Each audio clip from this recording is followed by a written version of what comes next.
Oi, pessoal, tudo bem? Eu sou a Vanessa Brum, professora de ciências da rede municipal. Eu trabalho na escola Fonte Imaculada Chácara Flórida Ezequiel, mas hoje eu vim aqui dar uma aula especial para vocês do 7º ano. Vamos lá? Bom, a nossa aula hoje vai ser sobre a atmosfera, que é a camada mais externa do nosso planeta, tá? Ela é formada por gases e a Terra só mantém a atmosfera por causa da gravidade. E a principal função da nossa atmosfera é a proteção contra corpos celestes que eventualmente pode chegar até nós. A composição da atmosfera é basicamente de nitrogênio, oxigênio e CO2, mas também podem ter gases nobres ou também vapor de água. Aqui a gente tem de nitrogênio aproximadamente 78%, de oxigênio aproximadamente 21%, e nos outros 1% que sobra, a gente tem o gás carbono, os gases nobres e também o vapor de água. Aqui a gente vai ver uma visão geral da nossa atmosfera.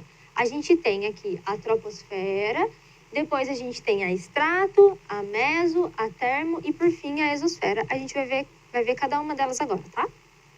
Bom, na troposfera é a nossa camada mais próxima da superfície. É nela onde encontra os gases que a gente respira, por exemplo, o oxigênio, ou os gases que as plantas usam na fotossíntese, tá? É nela também onde ocorre a maioria dos fenômenos meteorológicos, como vento, chuva e neve, tá? O efeito estufa também é um fenômeno da troposfera. O que é o efeito estufa? É quando o raio do Sol entra na atmosfera, passa por toda a atmosfera, chega até a superfície da Terra e é refletida. Só que ela fica presa na troposfera, refletindo por todo o planeta. Esse efeito mantém o calor da Terra. Sem o efeito estufa, pessoal, a gente não poderia ter vida na Terra. É ele que mantém a vida na Terra. Por quê? A variação de temperatura entre o dia e a noite seria muito brusca e isso não ia permitir a vida na Terra. Outra característica bem interessante da troposfera é que quanto mais alto você tá, mais frio fica, ou seja, a temperatura diminui, tá ok?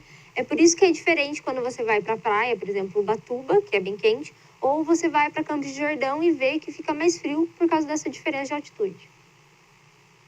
Já na estratosfera, ela vai de 10 quilômetros até 50 quilômetros aproximadamente. O ar aqui na estratosfera é mais rarefeito. E uma característica também é a presença da camada de ozônio que nos protege dos raios ultravioletas. É a principal proteção nossa, é a camada de ozônio, tá? Também é na estratosfera onde ocorre a maioria das pesquisas sobre o clima, como, por exemplo, os balões meteorológicos também trafegam nessa estratosfera, tá? Uma diferença da estratosfera com a troposfera é que na estratosfera a temperatura aumenta conforme a altitude aumenta.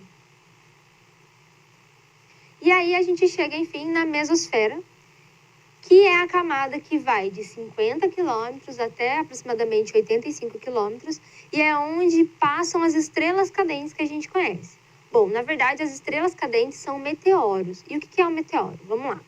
No espaço, a gente tem os asteroides e os cometas. A gente chama eles de meteoroides. Quando eles entram na atmosfera da Terra, a gente começa a chamar ele de meteoro, se ele for destruído ainda na mesosfera, formando esse fenômeno luminoso que a gente vê. Se ele consegue ultrapassar toda a atmosfera e chegar até a superfície, aí a gente vai chamar ele de meteorito. Bom, na mesosfera também, estava esquecendo, pessoal, ela é a mais fria e chega a aproximadamente menos 90 graus, tá? Ela é bem fria.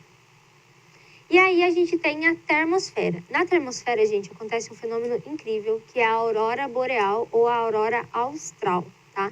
A aurora boreal é no norte e a aurora austral é no sul.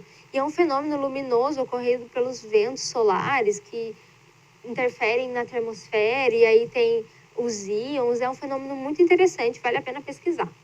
Bom, a termosfera vai de 85 quilômetros a aproximadamente 500 quilômetros. A termosfera recebe esse nome porque ela regula a temperatura da Terra. Ela chega, pessoal, a aproximadamente 2.000 graus Celsius, tá? E na termosfera também tem a ionosfera, que é uma esfera formada por íons, onde a gente tem as transmissões de rádio por causa dessa ionosfera. Se não fosse ela, a gente não teria comunicação, pessoal. E, por fim, a gente tem a exosfera, que é a nossa última camada, é a mais leve, porque ela é composta por hélio e hidrogênio. ela varia de 500 a 10 mil quilômetros e é onde os nossos satélites artificiais trafegam. E ela é a nossa primeira defesa contra os raios solares, então ela é muito importante, pessoal. E por hoje é só, até a próxima!